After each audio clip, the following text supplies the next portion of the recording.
Good morning बच्चों, आपका स्वागत है आपके अपने YouTube चैनल गौतम सर में। आज हम हाजिर हैं फिर से एक बार अटल बिहारी वाजपेयी मेडिकल यूनिवर्सिटी को लेकर बीएससी नर्सिंग कोर्स को लेकर कि जो बच्चे बीएससी नर्सिंग कोर्स करना चाहते हैं, जो बीएससी नर्सिंग का सपना देख रहे हैं, वो कंपटीशन में कैसे 200 में 150 प्लस नंबर लेकर आ जाएं या इससे भी अधिक नंबर लेकर आ जाएं और वो किस प्रकार से तैयारी करें, आज हम इसी पे चर्चा कर रहे हैं। और आपको जैसा पता है कि मैंने इससे पहले वाली वीडियो में आपको बताया था कि बीएससी नर्सिंग में जो पेपर होता है वो किन किन जो है सब्जेक्ट से पूछे जाते हैं, किन किन विषयों से पूछे जाते हैं। तो मैंने आपको बता दिया था वहाँ पर कि पहला पेपर जो आपका होता है, यानी कि उसमें फिजिक्स, केमिस्ट्री, बायो और इंग्लिश, फिजिक्स, केमिस्ट्री, बायो और इंग्लिश, और जो पांचवा होता है नर्सिंग एप्टीट्यूड।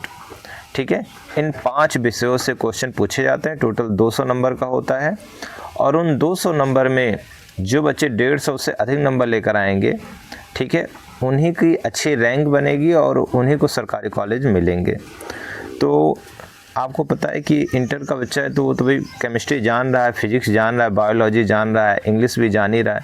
क्या नहीं जान रहा है? तो नर्सिंग एप्टीट्यूड नहीं जान रहा है कि ये क्या है और इससे किस तरीके के क्वेश्चन पूछे जाते हैं और इनमें किस तरह के चैप्टर्स होते हैं और किस तरीके से क्वेश्चन आते हैं। तो आज मैं उसी से रिलेटेड कुछ क्वेश्चन लेकर आया हूँ यहाँ पर, और 100 क्वेश्चन है यहाँ पर। मैं उसके आंसर भी बताऊँगा और आप इसको नोटिस भी कर सकते हैं। अगर आपको इसकी PDF चाहिए तो आप मुझे व्हाट्सअप करिएगा या मुझे कमेंट करिएगा, मैं आपको इसकी PDF भी उपलब्ध करा दूँगा।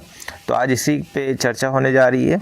तो अगर मेरे YouTube चैनल गौतम सर पे नए हैं तो सब्सक्राइब का बटन प्रेस कर लीजिए, साथ ही बेल आइकन को भी दबा दीजिए, जिससे कि जो भी तमाम तरह की यूनिवर्सिटीज़ हैं और उनसे रिलेटेड जो भी नोटिफिकेशन होते हैं वो समय समय से आपको उपलब्ध होती रहें। और अगर आप बीएससी नर्सिंग की तैयारी कर रहे हैं और इस एग्ज़ाम 2025 के एग्ज़ाम में बैठना चाह रहे हैं, तब तो हर हाल में ही आप लोग इसे सब्सक्राइब कर लीजिए, क्योंकि मैं हर तरह से हर सब्जेक्ट के विषय की जो है आपकी तैयारी यहाँ पे कराने की कोशिश करूँगा और साथ ही साथ ये भी बताने की कोशिश करूँगा किस तरीके से क्वेश्चन आते हैं। तो चलते हैं वीडियो में आगे की तरफ। तो देखिए, जो नर्सिंग एप्टीट्यूड होता है उसका तो मैं आज टेस्ट कराने वाला हूँ, परंतु इसमें किस किस फील्ड से क्वेश्चन पूछे जाते हैं तो टोटल 10 फील्ड होते हैं इसमें, या कह लीजिए 10 लेसन इस टाइप के होते हैं। पहला क्या, जनरल साइंस है और बायोलॉजी है। ठीक है, जनरल साइंस में आपका जो है फिजिक्स, केमिस्ट्री, बायो तीनों आ जाता है। इसके बाद है मैथमेटिक्स से रिलेटेड कुछ है। इसके बाद रीडिंग और कॉम्प्रिहेंस को लेकर कुछ है। इसके बाद critical thinking and problem solution को लेकर है। इसके बाद एनाटॉमी एंड फिजियोलॉजी को लेकर है। मेडिकल टर्मिनोलॉजी से लेकर है related. Health care, ethic and professionalism से रिलेटेड है। इसके बाद जो है साइकोलॉजिकल एंड बिहेवियरल साइंस से है। पेटेंट केयर एंड जो patient care and nursing producer से लेकर है।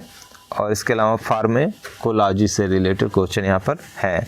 तो मैंने इन 10 से 10 क्वेश्चन लिए हैं और आज मैं उसी की प्रैक्टिस कराऊंगा आपको और बाकायदा एक एक पे मैं डिस्कस करूंगा।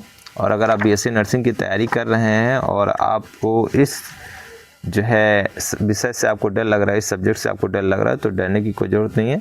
मैं सारी चीज़ें आपको बाकायदा वीडियो के माध्यम से और बाकायदा PDF के माध्यम से उपलब्ध कराने की कोशिश करूंगा। तो चलते हैं आगे की तरफ, क्वेश्चन देखते हैं। तो इन्हीं 10 टॉपिकों से रिलेटेड क्वेश्चन आएंगे आपके। तो आप देख सकते हैं नर्सिंग एप्टीट्यूड टेस्ट, और यहाँ पर ये एक टेस्ट पेपर है और इसके द्वारा आप चाहे तो इसकी PDF मैं आपको सेंड कर दूंगा। आप उस PDF को जो है हार्ड कॉपी में प्रिंट आउट कर लीजिए और उससे आप प्रैक्टिस कर सकते हैं। और अच्छे क्वेश्चन मैंने लिए हैं यहाँ पर। तो पहला जो है, जैसा मैंने अभी बताया आपको स्टार्टिंग में, कि साइंस एंड बायोलॉजी से लिया गया है और आपके क्वेश्चन रहे ये, आप देख सकते हैं। पहला दिया है, which of the following is the basic structure unit of life. ठीक है, तो यहाँ पे आप देख सकते हैं। तो इसका आंसर क्या हो सकता है? तो यहाँ पे आपको 4 ऑप्शन दिए गए। पहला टिश्यू है, दूसरा ऑर्गन है, तीसरा सेल है और D नंबर में क्या दिया है? सिस्टम। तो यहाँ पर सही आंसर क्या होगा? तो यहाँ सही आंसर क्या होगा? सेल। ठीक है, जो जीवन की इकाई होती है वो कौन होती है? कोशिका होती है। जीवन की इकाई कौन है? कोशिका है, जिसकी खोज किसने की थी? रॉबर्ट हुक ने की थी 1664 ईस्वी में। दिया, which molecule carry genetic information. तो कह रहा है विच मॉलिक्यूल यानी कौन सा जो अणु होता है जो जेनेटिक इन्फॉर्मेशन, जो आनुवांशिक सूचनाएं होता है उसे ले जाने का कार्य करता है, तो वो कौन होता है? तो प्रोटीन होता है। ठीक है, कौन होता है? प्रोटीन होता है। तो दूसरे का ए नंबर सही है, आपके दिमाग में चल रहा होगा डीएनए, मुझे पता है।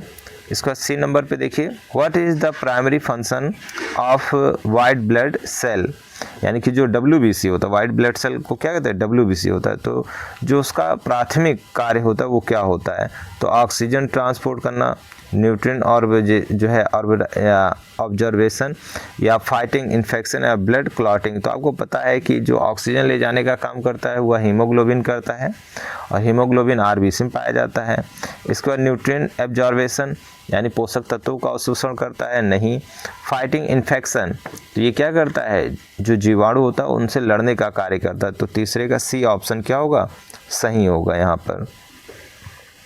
ठीक है, इसके बाद दिया हुआ है which of the following is not a function of the liver, यानी ऐसा इन चारों में से ऐसा कौन सा जो फंक्शन यानी लीवर का कार्य नहीं है?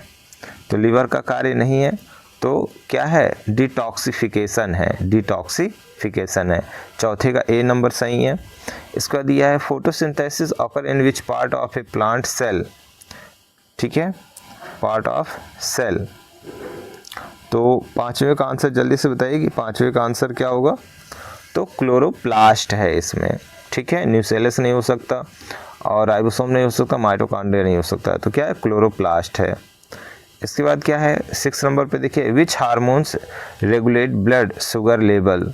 तो इंसुलिन है, एस्ट्रोजन है, एंड्रोलाइन है, थायरॉक्सिन है। तो यहाँ पर क्या है? इंसुलिन है। छठे का क्या है? जो है इंसुलिन है, शुगर लेवल को मेंटेन करने का कार्य करता है। बट चीज़ें हैं यहाँ पर दिया, what is the power house of the cell. कोशिका का पावर हाउस किसे कहा जाता है? बहुत ही इजी क्वेश्चन है। तो कोशिका का पावर हाउस 7वें का देखिए, कोशिका का पावर हाउस किसे कहा जाता है? माइटोकॉन्ड्रिया को कहा जाता है। कोशिका का पावर हाउस किसे कहा जाता है? माइटोकॉन्ड्रिया को कहा जाता है, जिसकी खोज किसने की थी? सी बेंडा ने की थी। फिर दिया विच ऑफ द फॉलोइंग जो है ऑर्गेनिज्म आर प्रोकैरियोटिक। तो प्रोकैरियोटिक के बारे में पूछ रहा है। आपको पता है कोशिकाएं 2 प्रकार के होते हैं, एक प्रोकैरियोटिक होता है और एक यूकैरियोटिक होता है। तो यहाँ पर आप देख सकते हैं जो है प्रोकैरियोटिक कोशिकाओं के बारे में पूछ रहा है यहाँ पे। ठीक है, इसके बाद देखिए, तो प्रोकैरियोटिक कोशिकाएं हैं। तो यहाँ पर आप प्रोकैरियोटिक कोशिकाओं में 8वें में क्या बताएंगे? ए नंबर। तो प्रोकैरियोटिक कोशिका कौन है? फंजाई है। 9वें में देखिए, what is the process by which water moves through a semi permeable membrane. ठीक है, तो ये क्या है? जो यहाँ पर सेमी पेरिम्बल मेम्ब्रेन है, यानी अर्धपारगम झिल्ली इसे कहा जाता है। तो आपने अर्धपारगम झिल्ली पढ़ा है। तो ये क्या करता है? ऑस्मोसिस करता है, डिफ्यूजन करता है, या एक्टिव ट्रांसपोर्ट है, या एंडोसाइटोसिस है। तो आप जानते हैं परासरण दाब किसे कहते हैं, विसरण किसे कहते हैं, ये सारी चीज़ें। तो 9वें का आंसर जल्दी से बताइए क्या होगा 9वें का आंसर? तो 9वें का क्या होगा? डिफ्यूजन होगा। ठीक है, 9वें का क्या होगा? डिफ्यूजन होगा। 10वें पे आ जाइए, which of the following is an example of eukaryotic cell. ऊपर क्या पूछ रहा था? प्रोकैरियोटिक सेल, और यहाँ पे क्या पूछ रहा है? Eukaryotic cell. तो यूकैरियोटिक सेल कौन है? प्रियॉन है यहाँ पर। ठीक है, डी नंबर। 10वें का कौन सा ऑप्शन है? डी नंबर, प्रियॉन है। अब आ जाइए नेक्स्ट, मैथमेटिक्स पे आ जाइए। तो भाई मैथमेटिक्स पे अब इतना तो चर्चा करने का वो है नहीं, ठीक है, फिर भी मैं जल्दी कर लूँ। तो दिया है a patient need 200 mg of medicine and you have 100 mg tablets, how many tablets should be given. तो आप इसे कैसे देंगे? ठीक है, तो कह रहा है कि मतलब एक पेशेंट है, उसको आवश्यकता है 200 mg दवा की। ठीक है, एंड यू हैव जो आपके पास टैबलेट हैं वो क्या है? 100 mg के हैं। ठीक है, तो how many tablets should be given, तो आप उसे कैसे देंगे? तो हाफ आप दे सकते हैं। ठीक है, तो हाफ आप दे सकते हैं, या 20-20 करके दे सकते हैं, भाई जितने टैबलेट्स होंगे आपके पास उसी के हिसाब से। ठीक है, तो आप इसको क्या कर सकते हैं, तो पहले का आंसर कौन सा होगा, ए नंबर होगा। पहले का आंसर कौन सा, ए नंबर, 1 टैबलेट। ठीक है, दिया है व्हाट इज 15% ऑफ 200, यानी 200 का 15% कितना होगा, 200 का 15% कितना होगा। तो इसका क्या होगा, मैथमेटिक्स वाले में तीसरे का दूसरे का, तो दूसरे का होगा सी, दूसरे का क्या होगा, सी होगा। इसके बाद तीसरे में देखिए कि patient fourth drip deliver 50 ml of fluid per hours, how much fluid will be patient receive in 6 hours, यानी एक मरीज जो होता है उसको जो ग्लूकोज चढ़ाया जा रहा है 50 ml का, उसको चढ़ाने में 1 घंटे का समय लग रहा था। How much fluid will be patient receive इन, और 6 घंटे में वो कितने रिसीव करेगा, ये चीज़ें हो गई हैं। ठीक है, तो तीसरे का जो है बी 300 ml होगा। चौथे में देखिए if A solution has a constipation of the 5 mg per ml, how much drug is in 10 ml of solution. ठीक है, तो चौथे का आंसर क्या होगा, तो चौथे का आंसर होगा 10 mg होगा। पाँचवें दिया कन्वर्ट 2.5 लीटर ऑफ मिलीमीटर्स, तो आपको 2.5 लीटर को मिलीमीटर में कन्वर्ट करना है। तो पाँचवें का आंसर बताइए जल्दी से क्या होगा, तो पाँचवें का आंसर होगा बी। ठीक है, 2500 ml हो जाएगा।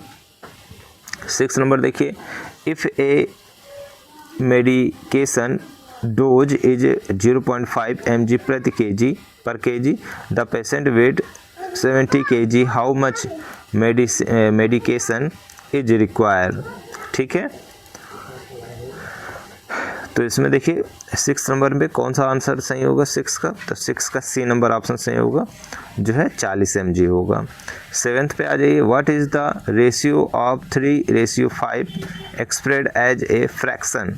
7 नंबर पे है, देखिए 7 नंबर पे, तो 7 का क्या होगा, ए होगा।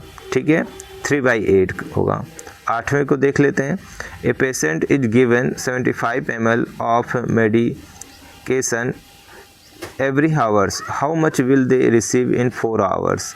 ठीक है, तो यहाँ पर आप देख सकते हैं 8वें का कौन सा आंसर हो जाएगा, तो 8वें का सी आंसर हो जाएगा, 300 ml हो जाएगा। व्हाट इज 9/12 सिंप्लीफाइड, तो 9वें का आंसर क्या होगा, तो यानी 1/3 हो जाएगा, दूसरा सही है। फिर दिया a patient weight 60 kg is 10 mg per kg of medication is required, how many milligram of medication will they need. तो यहाँ पर 10वें का क्या आंसर हो जाएगा, तो 10वें का डी ऑप्शन हो जाएगा, 700 mg हो जाएगा। तो ये हो गया, देखिए 20 क्वेश्चन हमने यहाँ कवर कर लिया। अब आ गया रीडिंग कॉम्प्रिहेंस, रीडिंग कॉम्प्रिहेंस आ गया। तो दिया है read the following sentence, the patient condition is deterioration and require immediate intervention, what is the main concern, what is the main concern. तो देखिए इसका कौन सा आंसर होगा पहले का, तो ये आप रीडिंग और कॉम्प्रिहेंस में है, तो पहला होगा the patient is improving, the patient is improving होगा। दूसरे का आंसर देखिए read the following sentence, administrator the medication after meals, when should the medication bye given. तो दूसरे का आंसर जल्दी से बताइए, तो दूसरे का आंसर बी होगा, आफ्टर मील्स। ठीक है, तीसरा दिया है which of the following best describe the primary goals of the patient care plan. तो यहाँ पर तीसरे का आंसर जल्दी से बताइए क्या होगा तीसरे का आंसर, तो तीसरे का आंसर क्या होगा, सी होगा यहाँ पर, टू रिड्यूस हॉस्पिटल कॉस्ट। चौथा देखिए the patient lab result indicate N elevated white blood cell count, what does this most likely suggest। ठीक है, तो चौथे का आंसर क्या हो जाएगा यहाँ पर, चौथे का, तो चौथे का डी नंबर ऑप्शन होगा, द पेशेंट इज एनेमिक, उसे खून की क्या है, कमी है। ठीक है, द पेशेंट इज एनेमिक, उसे खून की कमी है। पाँचवें पे आ जाइए read the following sentence, the physician note the parents of erythema, what is the erythema refer to. तो यहाँ पर देखिए अब थोड़ी सी चीज़ें हैं, मेडिकल लाइन की भी शब्द हैं तो थोड़ा सा टिपिकल शब्द भी है। तो पाँचवें का आंसर बताइए जल्दी से। तो पाँचवें का आंसर है सी, स्वेलिंग। स्वेलिंग का मतलब क्या होता है, सूजन आ जाएगी। ठीक है। Which of the following Paris is most associated with good nursing practice. तो 6 नंबर का आंसर क्या होगा यहाँ पर जल्दी से बताइए। तो 6 का ए नंबर होगा, फॉलो फिजिशियन ऑर्डर्स। ठीक है, फॉलो फिजिशियन ऑर्डर। 7वें का देखिए, read the following sentence, the patient is NPO, what does NPO mean. तो NPO का मतलब पूछ रहा है यहाँ पे आपसे। 7वें का देखिए आंसर क्या होगा, NPO का मतलब पूछ रहा है। तो NPO का मतलब होता है नथिंग बाई माउथ, इसे माउथ के द्वारा नहीं दिया जा सकता। ठीक है। 8वां देखिए दिया है, which of the following is a common sign of dehydration in a patient.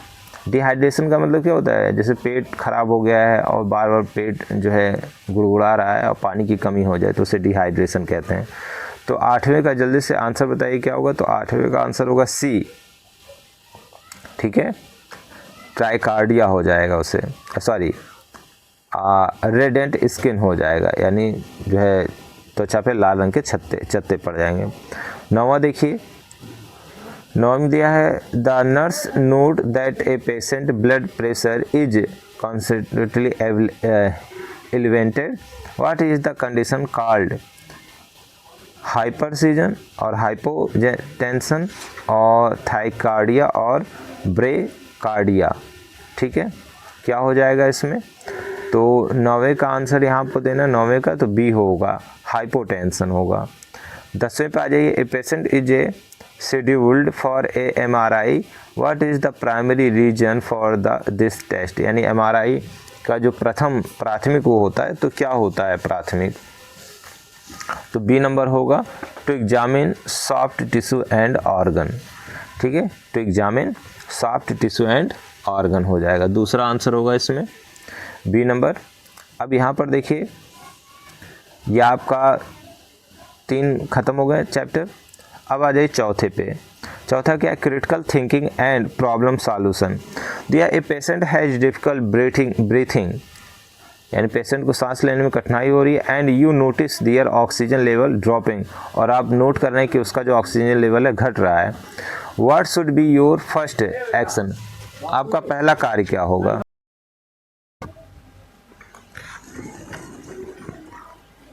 तो देखिए जो है आपका इसका क्या आंसर होगा पहले का। ठीक है, कि एक व्यक्ति है जिसको सांस लेने में कठिनाई हो रही है और उसका जो ऑक्सीजन लेवल है वो घटता जा रहा है, तो पहला एक्शन क्या लेंगे आप, ये आपको बताना है। ठीक है, तो पहला एक्शन क्या होगा, तो आप क्या करेंगे, पहले का बी नंबर ऑप्शन सही होगा, पहले का बी नंबर ऑप्शन सही होगा, क्योंकि ये क्रिटिकल केस की बात हो रही है, क्रिटिकल मेजर कंडीशन की। तो क्या होगा, चेक दियर टेम्परेचर, चेक दियर टेम्परेचर, आप उसका क्या करेंगे, तापमान जो है नोटिस करेंगे। फिर इसके बाद दूसरा दिया हुआ है, इफ़ ए पेशेंट्स विटल सिंग indicate a low blood pressure and high heart rate, what is the nurse next step. यानी एक व्यक्ति है जिसका जो ब्लड प्रेशर है वो कम होता जा रहा है और जो उसके दिल की धड़कनें हैं वो बढ़ती जा रही हैं, तो जो नर्स होगा वो क्या कदम उठाएगी, तो क्या कदम उठाएगा। तो दूसरे का क्या आंसर होगा, तो सी नंबर होगा, documents and reason, document and reason. ठीक है, डॉक्यूमेंट एंड रीजन। इसका तीसरे का आंसर देखिए यहाँ पे दिया हुआ है, a medication dose was missed for a patient, what is the most appropriate course of action. तो तीसरे का क्या आंसर होगा यहाँ पे, तीसरे का जल्दी से बताइए। तो तीसरे का ए होगा, तीसरे का क्या होगा, a, document the missed dose and inform the physician. फिर देखिए चौथा दिया हुआ है, you notice a patient's fourth line is leaking, what is your first response. तो यहाँ पर चौथे का आंसर जल्दी से बताइए। तो चौथे का आंसर क्या होगा, डी ऑप्शन होगा, चेंज द फोर्थ बैग। पांचवा दिया है, a patient refuse a procedure due to fear. What should the nurse do first? तो पांचवे का आंसर जल्दी से बताइए।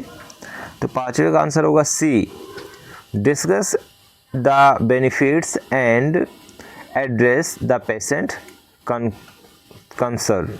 ठीक है, 6 नंबर पे आ जाइए। A patient is complaining of severe pain despite receiving the prescribed pain medication, what should you do? 6 number का आंसर बताइए क्या होगा 6 नंबर का आंसर। तो 6 नंबर का आंसर होगा B, tell the patient to wait until the next dose। 7वां देखिए, a fellow nurse fails to wash their hands before a patient assignment, what should you do? तो 7वें का आंसर जल्दी से बताइए, 7वें का आंसर क्या होगा? तो 7वें का आंसर होगा ए, इग्नोर द सिचुएशन। ठीक है, इग्नोर द सिचुएशन। ठीक है, ऐसे जो है सिचुएशन को इग्नोर किया जाता है। फिर 8वां देखिए, during a routine check you find a patient unresponsive. ठीक है, आपका डेली रूटीन है चेक करने का और आप देखते हैं कि जो पेशेंट है वो बहुत ही कैसा है, अनरिस्पॉन्सिव है, यानी वो केयर नहीं करता है। तो what should you first action, तो उसके प्रति आपका पहला क्या कार्य होगा? ठीक है, तो सी नंबर 8वें का सी देखिए, leave the room and alert security. ठीक है, लीव द रूम यानी आप रूम को छोड़ दीजिए और सिक्योरिटी को क्या कर दीजिए, अलर्ट कर दीजिए। 9वां दिया हुआ है, a patient's medication require the refrigeration but was left out for 2 hours, what should the nurse do? तो 9वें का आंसर जल्दी से बताइए। तो 9वें का आंसर क्या होगा, a, use the medicine as it is. इसके बाद 10वां देखिए, you receive a patient's lab result showing critical value, what is your first action? किसी का लैब से रिपोर्ट आ गया है, ठीक है, और वो क्रिटिकल है, तो आपका पहला रिएक्शन क्या होगा? तो जल्दी से बताइए कि 10वें का कौन सा आंसर सही होगा। ये सारे क्रिटिकल केस हैं, तो बी नंबर होगा। तो sell the lab for clarification, sell the lab, या सॉरी सेल कह रहा हूँ मैं, कॉल द लैब, ठीक है, फॉर क्लियरिफिकेशन। अब आ जाते हैं नेक्स्ट अगले टॉपिक पे। तो ये 5वां हमारा टॉपिक है, 5वां एक तरह से कह सकते हैं 5वां lesson, anatomy and physiology. Anatomy and physiology. तो दिया, which of the following system is responsible for transporting nutrients and oxygen throughout the body. ठीक है, तो कह रहा है कि ऐसा कौन सा जो सिस्टम है जो रिस्पॉन्सिबल होता है, जो पोषक पदार्थ होता है और जो ऑक्सीजन होता है उसको बॉडी के समस्त अंगों में ले जाने का। ठीक है, तो पहले का आंसर क्या होगा यहाँ पर? तो पहले का आंसर क्या होगा? सर्कुलेटरी सिस्टम होगा। ठीक है, जो भी पोषक तत्व और कहा जाए ऑक्सीजन होता है वो खून के माध्यम से हमारे शरीर की समस्त अंगों तक पहुँचता है। तो इसमें सी ऑप्शन सही होगा, सर्कुलेटरी सिस्टम होगा। फिर देखिए दूसरा, where does gas exchange occur in the lungs. ठीक है, तो जो हमारे फेफड़ों के अंदर गैसों का लेन देन होता है वो कहाँ पे होता है? ट्रेकिया में होता है, ब्रोंचाई में होता है, एल्वोलाई में होता है, या डायफ्राम में होता है। ठीक है, अगर आपने बायो अच्छे से पढ़ी होगी तो आपको पता होगा। तो यहाँ पर क्या है? ट्रेकिया में होगा। ठीक है, तो इसका आंसर क्या होगा? ट्रेकिया होगा। तीसरा देखिए, which of the following bones is part of the axial skeleton. ठीक है, एक्सल स्केलेटन, तो इसमें क्या होगा? फीमर होगा, ह्यूमरस होगा, स्कल होगा, या रेडियस होगा। तो तीसरे का आंसर जल्दी से बताइए। तो तीसरे का आंसर क्या होगा? Part of the axial skeleton. ठीक है, तो यहाँ पर क्या होगा? स्कल होगा। ठीक है, इसके बाद दिया हुआ है चौथा, देखिए, the sinoatrial node is location in which organ. तो सिनोटाइल जो नोड होता है वो कहाँ पे होता है? ब्रेन में, किडनी में, हार्ट में, या लीवर में। तो जल्दी से चौथे का आंसर बताइए। तो चौथे का क्या होता है? हार्ट में होता है। सी नंबर ऑप्शन, चौथे का क्या होगा? हार्ट में होगा।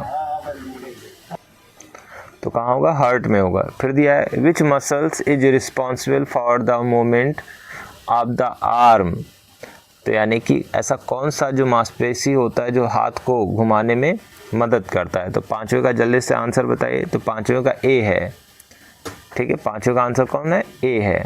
6 नंबर पे देखिए what is the largest organ in the human body, तो ह्यूमन बॉडी का सबसे बड़ा अंग कौन सा होता है, ठीक है, 6 नंबर का पूछ रहा है यहाँ पे।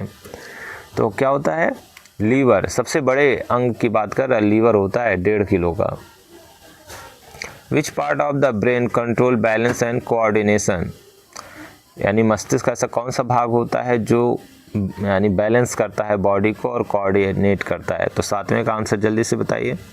तो 7वें का आंसर क्या है, सेरिब्रम है या सेरिबेलम है या ब्रेन स्टेम है या हाइपोथैलेमस है, तो ब्रेन स्टेम है, ठीक है। तो 7वें का कौन सा ऑप्शन है सही यहाँ पर, तो 7वें का सी ऑप्शन सही है। 8वां देखिए what is the main function of red blood cell, तो जो आरबीसी होता है उसका मुख्य कार्य क्या होता है, तो ट्रांसपोर्ट ऑक्सीजन होता है, ठीक है, ट्रांसपोर्ट ऑक्सीजन होता है। Which of the following is a component of the digestive system, ठीक है, which of the following is a component of the digestive system. 9वें का आंसर जल्दी से बताइए। तो 9वें का आंसर क्या होगा, डी, स्प्लीन होता है, जिसे प्लीहा कहा जाता है।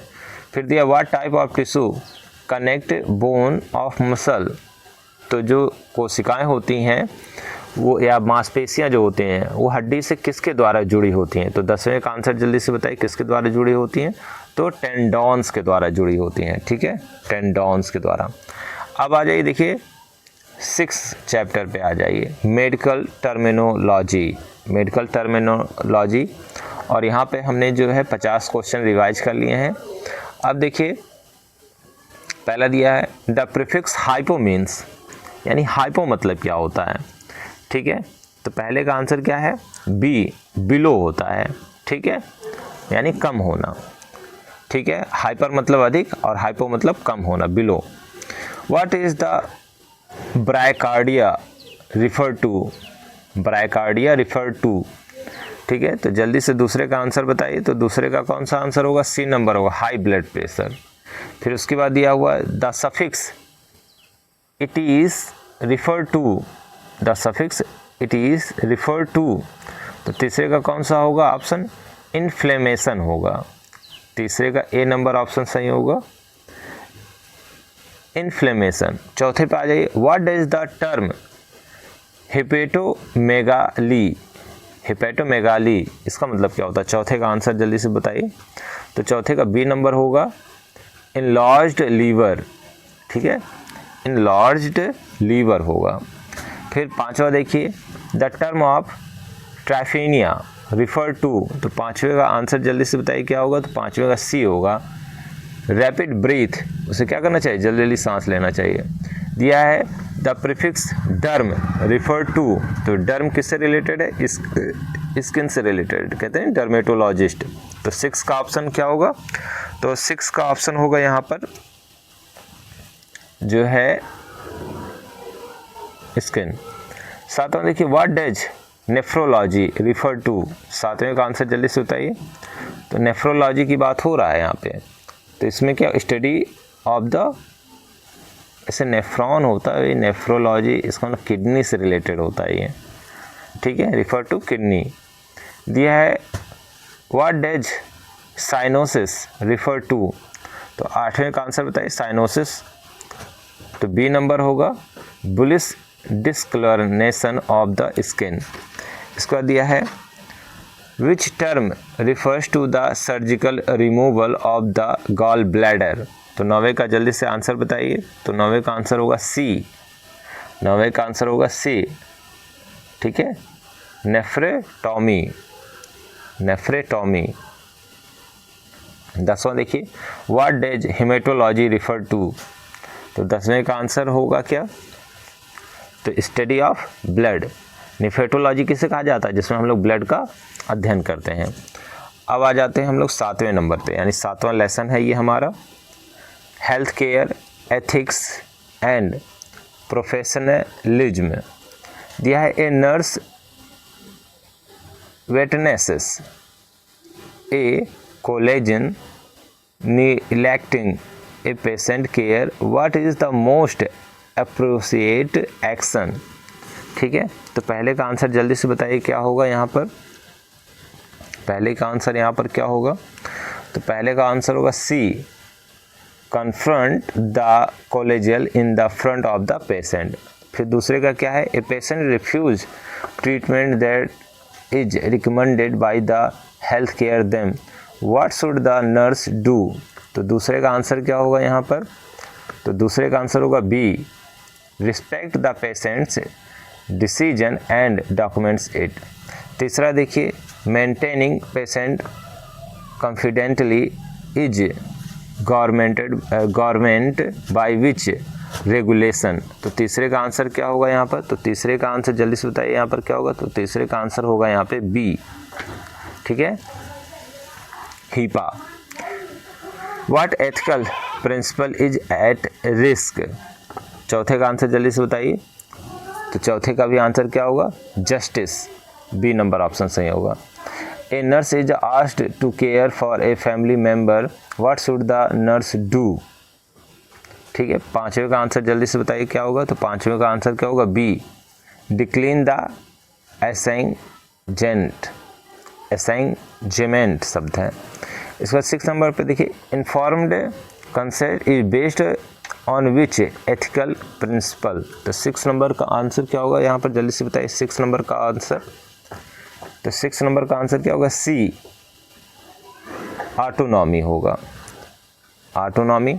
8वां देखिए यहाँ पर, सॉरी 6 नंबर में सी ऑप्शन सही होगा, 6 का कौन सा है, सी नंबर, ऑटोनॉमी। 7वां देखिए, which of the following action would validate a patient autonomy. तो 7वें का आंसर क्या होगा, तो 7वें का आंसर है B, administrating a treatment without consent. फिर 8वां देखिए, a nurse advocates for a patient to receive care in the safe environment, this represents which ethical principle. तो 8वें का आंसर क्या होगा, तो 8वें का आंसर होगा A, justice. Which is the role of ethic committee in health care. तो 9वें का जल्दी से आंसर बताइए, तो 9वें का आंसर होगा B, to provide support and guidance in ethical dilemmas. 10वां देखिए, what should a nurse do if a patient ask for information outside their scope of practice. तो 10वें का आंसर क्या होगा यहाँ पे, तो बी नंबर ऑप्शन होगा, politely explain it is outside their scope and refer them to the appropriate professional. अब आ जाइए देखिए, फिजियोलॉजिकल एंड बिहेवियरल साइंस। ठीक है, ये हमारा 8वां चैप्टर है, एक तरह से समझ लीजिए, ठीक है। और हम लोग यहाँ पर 70 क्वेश्चन स्टडी कर चुके हैं। अब हम लोग जो है कह सकते हैं यहाँ पर आगे बढ़ रहे हैं। 71वां ये क्वेश्चन है हमारा, 71वां, ठीक है। दिया, विच theory emphasizes the importance of human need is in motivating behavior। तो जल्दी से बताइए इसका आंसर क्या होगा, तो इसका सी नंबर ऑप्शन होगा, मास्लो हेरिकेरिंग ऑफ नीड्स। दूसरा क्या है, in Erikson stage of development which stage focus on the sense of identity versus role confusion शब्द है। दूसरे का आंसर क्या होगा यहाँ पर, तो दूसरे का बी नंबर ऑप्शन सही होगा यहाँ पर, एडोलसेंस है जिसे यौन आरंभ कहा जाता है, एडोलसेंस जवान होना। Which physiological approach emphasises the role of learning in behaviours.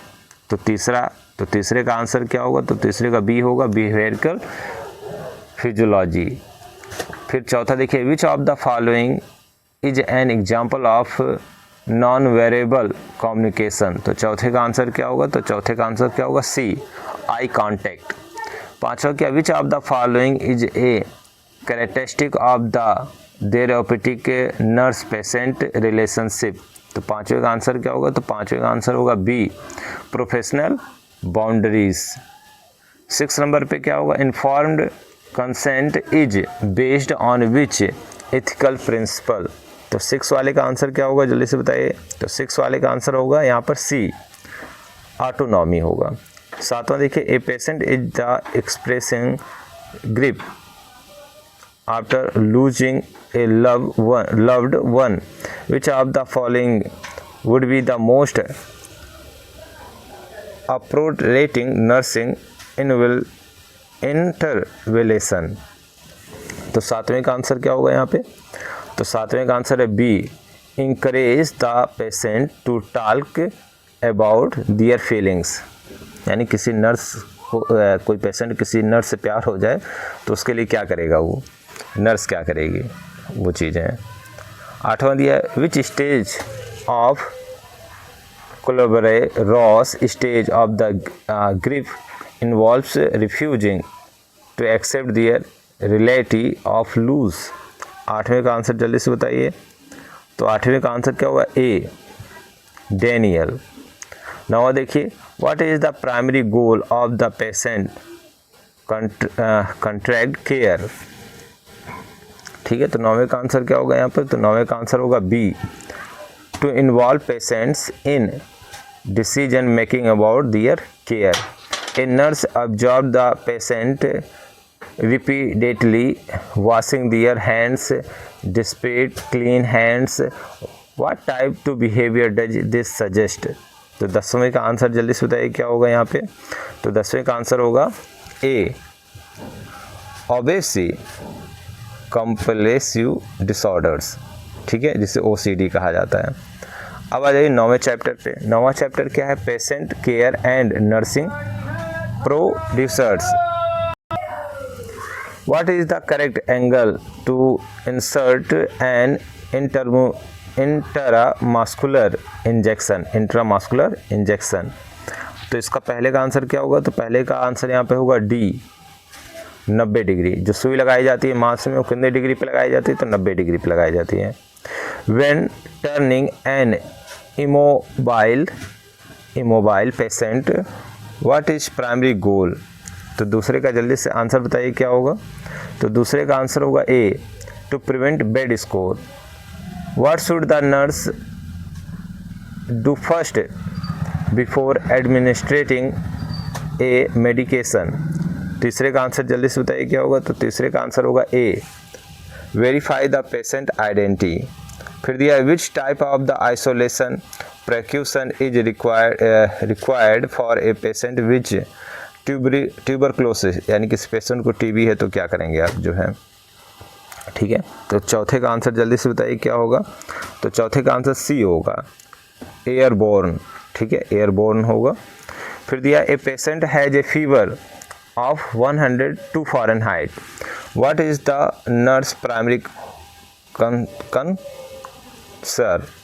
यानी कि किसी पेशेंट को 102 डिग्री बुखार है तो जो नर्स है वो पहले क्या करेगी यहाँ पे, तो 5वें का जल्दी से आंसर बताइए कि क्या करेगी, तो 5वें का बी है, चेकिंग फॉर इन्फेक्शन। तो वो चेक करेगी इन्फेक्शन को।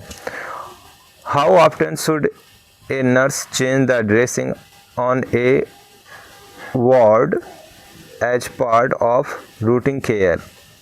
ठीक है, तो 6 नंबर का आंसर क्या होगा यहाँ पे, तो 6 नंबर का ऑप्शन होगा सी, पर फिजिशियन ऑर्डर और base on wound condition.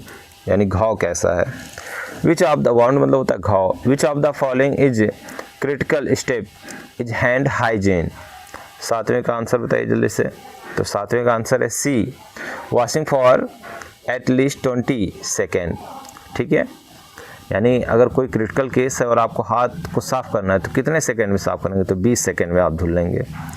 Which of the following is the most important action when a patient is in respiratory disease. यानी किसी पेशेंट को स्वास्थ्य से संबंधित बीमारी है तो सबसे पहला सबसे इम्पॉर्टेंट आप क्या करेंगे, तो 8वें का आंसर जल्दी से बताइए, तो 8वें का आंसर सी होगा यहाँ पे। तो 8वें का आंसर क्या है, सी है यहाँ पे, administer oxygen and monitoring closely. 9वें का आंसर देखिए, when a patient is at risk for falls what should the nurse do. तो 9वें का आंसर जल्दी से बताइए कि क्या होगा यहाँ पे, तो 9वें का आंसर होगा B, maintain the clean and dirty wound bed, ठीक है, यानी उसको क्या करना, मेंटेन करना होगा, साफ़ करना होगा, सुखाना होगा, किसको, बेड को और जो घाव है उसको। अब देखिए फार्माकोलॉजी आ गया, फार्मालॉजी मेडिसिन से रिलेटेड होता है यहाँ पर, और ये आपका 10वां चैप्टर है, और इस तरीके से हमने 90 क्वेश्चन कवर कर लिए हैं, 10 क्वेश्चन और हैं, 100 क्वेश्चन। तो आई होप आपको समझ में आ रहा होगा कि जो नर्सिंग एप्टीट्यूड होता है बीएससी नर्सिंग के अकॉर्डिंग, इस तरीके से ही क्वेश्चन पूछे जाएंगे, और मैं बताऊं तो इसी से 20 क्वेश्चन आपसे पूछ लिए जाएंगे। उन 200 प्रश्नों में 20 क्वेश्चन लगभग आपके इसी 100 क्वेश्चन में से पूछ लिए जाएंगे, ये मेरा वादा रहा। अब देखिए pharmacology, which of the following routes of administrator has the fastest drug absorption, ठीक है, एब्जॉर्बेशन दिया हुआ है। तो यहाँ पर देखिए पहले का आंसर क्या होगा यहाँ पे, तो सी नंबर होगा, इंट्रावेनस होगा। फिर दिया दूसरा, which drug class in primary use for the treat bacterial infection, तो दूसरे का आंसर क्या होगा, तो दूसरे का आंसर होगा बी नंबर, एंटीबायोटिक्स होगा दूसरे का आंसर। तीसरा देखिए, what is the antibiotics for an opioid overdose, तो तीसरे का आंसर क्या होगा, तो तीसरे का आंसर बी होगा, नैलॉक्सिन। इसका दिया 4 number, a patient on warfarin needs the regular monitoring of which lab value, तो चौथे का आंसर जल्दी से बताइए, तो चौथे का आंसर होगा सी, चौथे का आंसर क्या है, सी है, INR जो है नॉर्मलाइजेशन रेशियो। इसके बाद ये पाँचवा, which of the following is a common side effects of diuretics है, ठीक है, पाँचवें का आंसर जल्दी से बताइए, तो पाँचवें का आंसर होगा ए, हाइपोक्लेमिया। पाँचवा है, ए पेशेंट इज ए प्रेक्सिकमेटोपोलो, और थोड़ा सा मेडिकल लाइन की लैंग्वेज है इसलिए टफ पड़ा। What is the primary effects of the medication, तो 6 नंबर का आंसर क्या होगा, तो 6 नंबर का यहाँ पे बी नंबर ऑप्शन होगा, rigid heart rate, reduce heart rate, यानी दिल की धड़कनें कम होने लगेंगी। विच of the following medication is use the treat या सर्व एलर्जी रिएक्शन, तो 7वें का आंसर क्या होगा यहाँ पे, तो 7वें का आंसर होगा ए, ठीक है, epinephrine. Which of the following is the most important action which a patient is in respiratory disease, तो 8वें का आंसर क्या होगा यहाँ पे, तो 8वें का आंसर होगा बी, सेल रिस्पायरेटरी थेरेपी। 8वां है, what is the primary use of the acetaminophen, तो 8वें का आंसर क्या होगा, तो 8वें का आंसर है बी, ठीक है, रिड्यूजिंग इन्फ्लेमेशन। इसके बाद देखिए, सॉरी ये 9वां ही है, 9वें का ए नंबर होगा, पेन रिलीफ होगा, ठीक है, पेन रिलीफ होगा, वहाँ पे 2 मिस्टेक हो गया इस वजह से यहाँ पे, तो 9वें का क्या होगा, बी नंबर होगा, सॉरी ए नंबर होगा, पेन रिलीफ। इसके बाद which of the following drug is classification as a beta blocker, तो 10वें का आंसर क्या होगा, सी होगा यहाँ पर, प्रोपरनोलोल, ठीक है, सी ऑप्शन होगा 10वें का। तो इस तरीके से देखिए मैंने आपको 100 क्वेश्चन कवर कराए हैं, ठीक है, और इसके आंसर की भी है यहाँ पर नीचे, ठीक है, यहाँ तो मैंने बताया आपको वैसे भी, बट यहाँ पे आंसर की है, और आपको अगर इसकी PDF चाहिए तो मुझे कमेंट करिएगा, मैं आपको इसको PDF उपलब्ध करा दूंगा, ठीक है। और आप देखिए यहाँ पर 10 चैप्टर के 10 क्वेश्चन जो हैं उनके सभी के आंसर यहाँ पर दिए गए हैं, तो आप आसानी से अच्छे तरीके से प्रैक्टिस कर सकते हैं। तो आई होप आपको अच्छा लगा होगा, और ये आपको YouTube पे कहीं उपलब्ध नहीं है, मैंने आपको बाकायदा एक एक के बारे में डिस्कस करके सारी चीज़ें उपलब्ध करा दी हैं मैंने। तो अगर वीडियो आपको अच्छी लगी हो तो लाइक करिए, कमेंट करिए और शेयर भी करिए साथ ही साथ, और अपने दोस्तों को बताइए कि हाँ किस तरीके से पढ़ाई करनी है। और BSc नर्सिंग से रिलेटेड इस समय मैं पर डे आपको कुछ ना कुछ बताता रहूँगा, तो इसलिए आप मेरे चैनल को सब्सक्राइब कर लीजिए, जिससे कि आपको सारे नोटिफिकेशन मिलते रहें। तो वीडियो थोड़ी सी लंबी हो गई है, और अगर आप बोर हो रहे हो तो इसे 1.5x की स्पीड पर आप देख सकते हैं, 1.5x पे बढ़ा लीजिएगा, और स्पीड से इसको एक बार 2 बार, पहली बार में तो नहीं समझ में आएगा, फिर भी आप 2 से 3 बार देखेंगे तो आपको समझ में आ जाएगा, ठीक है। तो आज के लिए बस इतना ही रखिए, और तैयारी करते रहिए BSc नर्सिंग की। तो इसी के साथ गुड बाय, अपना ख्याल रखिए, जय हिंद।